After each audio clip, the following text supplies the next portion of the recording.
10, 9, 8. Side booster ignition. 6, 5, 4, 3, 2, 1. 0. Ignition.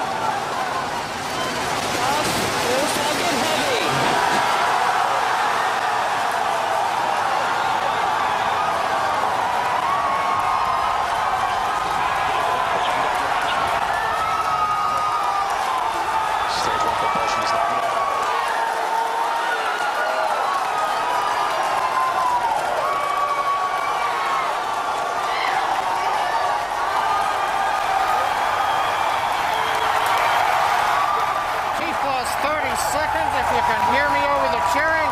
Falcon Heavy heading to space on our test flight. Building on the history of Saturn V Apollo, returning pad 39A to interplanetary mission. We're getting ready to throttle down for max Q.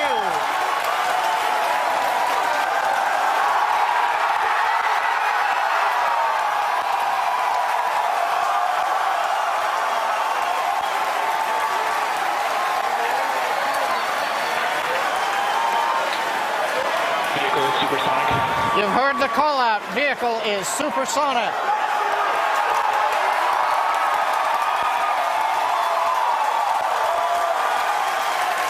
Side boosters are now throttling back up to full power. Vehicle has reached maximum dynamic pressure. We're past max Q, the period of maximum loads on the vehicle. Next up, we'll be waiting for the side boosters to begin to throttle down prior to booster engine cutoff and separation 2.5 minutes into flight.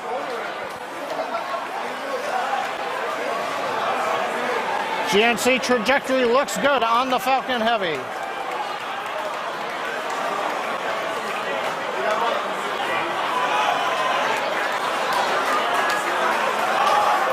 Reports show that the M1D engine performance is nominal. Impact engine sales begun.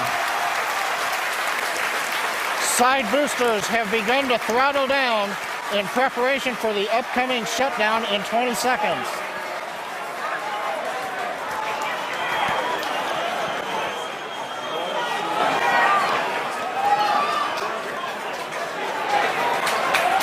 Major event coming up with side booster shutdown and separation. Inside shutdown. Side boosters. Vehicle. Center. We throttle them up. S1 keeps going.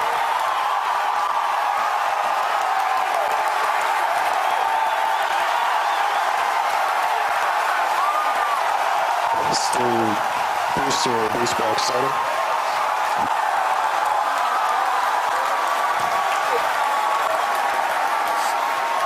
Successful separation. We're coming up on MECO and shutdown. Stay set. Good separation confirmed. Event recognition. This big burn looks good on side boosters. Backwards startup.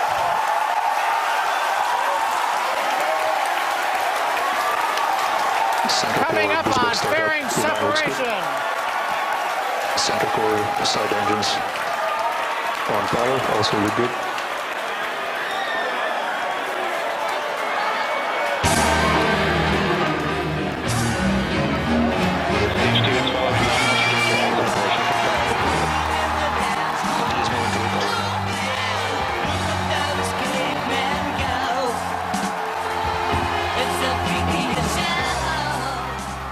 Oh, any David Bowie fans? Space Oddity? I mean, I don't know about you all. I have goosebumps. I'm missing these space shuttles. This is the rocket. Ladies and gentlemen, you are looking at the most powerful rocket in operation in the world today. That is what we are witnessing thanks to Elon Musk and SpaceX. You know, he wants to take people up to Mars, but this so far, in terms of a rocket, has been a success. Look at that crowd looking upwards and applauding. There they are. Let's go to Miles O'Brien, first of all, who you know knows all things space. And, I mean, a huge moment, obviously, for Elon Musk and SpaceX. What's the goal here? The goal right now, Brooke, is for me to get my composure. I'm a little misty. This is an emotional moment. I'm like you on this. I've missed greatly the launches of the shuttles. I never had the opportunity to see in person a launch of a Saturn V. I wish dearly I was in Florida today, but couldn't get there. You know, looking at that crowd, one of the things that really strikes me is if you think about how the United States got to the moon, it was on the backs and the brains of 20-somethings, really smart young people. Look at that crowd there in Hawthorne, California, the SpaceX team. It's a new generation of space travelers and explorers that are putting this amazing rocket into space, and really, in so many ways, a game changer for ultimately exploring space in a more sustained way. So this is a big moment. And Leroy Chow, I've got you also, a retired NASA astronaut, also I imagine equally misty-eyed, talking about SpaceX's Falcon Heavy rocket there and the successful launch. What are you thinking as you watch that go up, up, and away? Well, I tell you what, I am pretty overcome. This is fantastic. This is the first time in a very long time we've launched a rocket. Anyone has launched a rocket that's this powerful. And watching it fly away, looks like everything's still going nominally. Of course, we're not out of the woods. We've still got the upper stages continuing to burn, and we're all watching that. But you know, the first stages look flawless. Everything looked great. As Miles was saying, you know, that crowd of young people out in Hawthorne is just really inspiring. I think this is an important moment for exploration, and that's what's really unique. Is you have visionaries like Elon Musk who want to put their own profits into exploring space, and that's why this rocket is being built and flown. It's got much too much capacity to just launch a satellite. So this is a big moment. And we should also point out, I mean, I think people are being also, you know, this is an incredible moment, but more lighthearted. There are no Leroy Chows on board, you know, the Falcon Heavy rocket, Miles. This is what they call there's a dummy payload on board. You know, there's a hunk of metal. In fact, it's my understanding that Elon Musk actually put up his own Tesla roadster as part of this launch in this rocket. Is that right? That is right. That's a used Tesla that Elon himself drove with a, you know, essentially a crash test dummy. I would certainly never call my friend Leroy a dummy, but this is a substitute astronaut for now.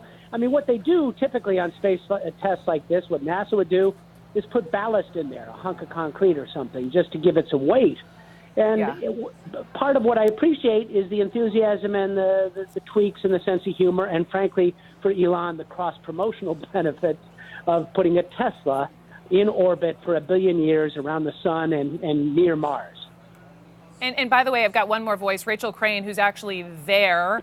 Lucky fellow space geek who's there taking it all in, jumping up and down. I feel your enthusiasm, jumping in front of the camera. Rachel, talk to me and tell me also about these boosters.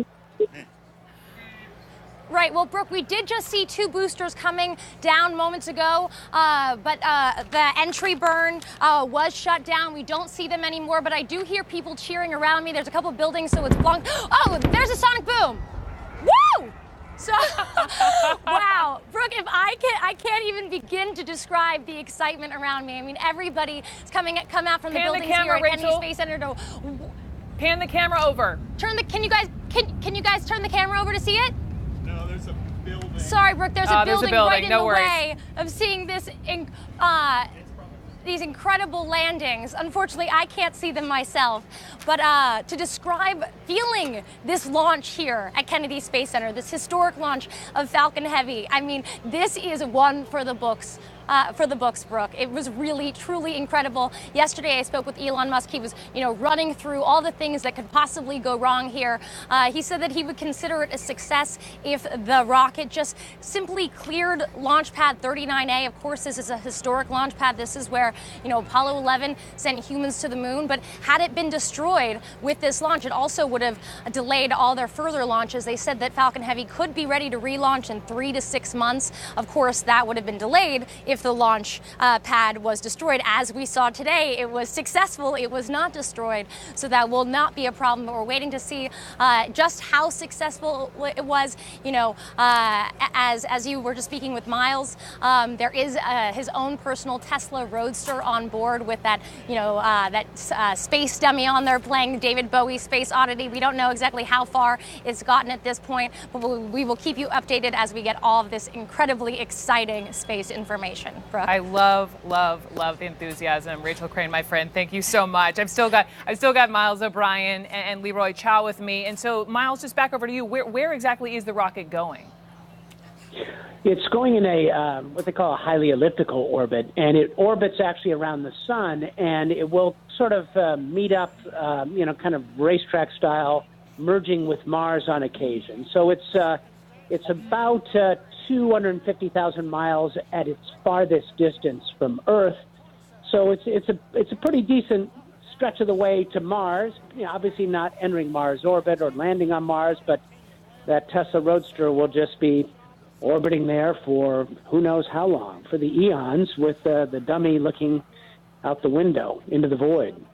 Wow. And Leroy, I mean, I remember standing down there at Cape Canaveral and watching that final space shuttle take off and just being, you know, thrilled to see it, but also sad and nostalgic. And I mean, here, you know, as an astronaut or a former astronaut, what are the next major steps like today in space exploration?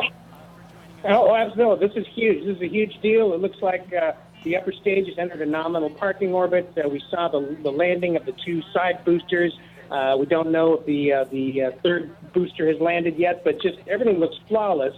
And the next steps are to continue flying this vehicle, getting some more pedigree on it, launching other payloads. And as you know, Elon Musk says he's got two paying customers who want to go around the moon Apollo 8 style. In a Dragon spacecraft, and it would be this rocket that would take them on that way. And that would be a huge deal because, of course, that would be the first commercial vehicle that leaves Earth orbit with passengers, with astronauts on board, you know, that, geez, I mean, ever. So, yeah. Pretty neat stuff. What's the price tag for this kind of thing? And is this all Elon Musk, or is he hoping for the federal government to help out? What's the scoop, Miles?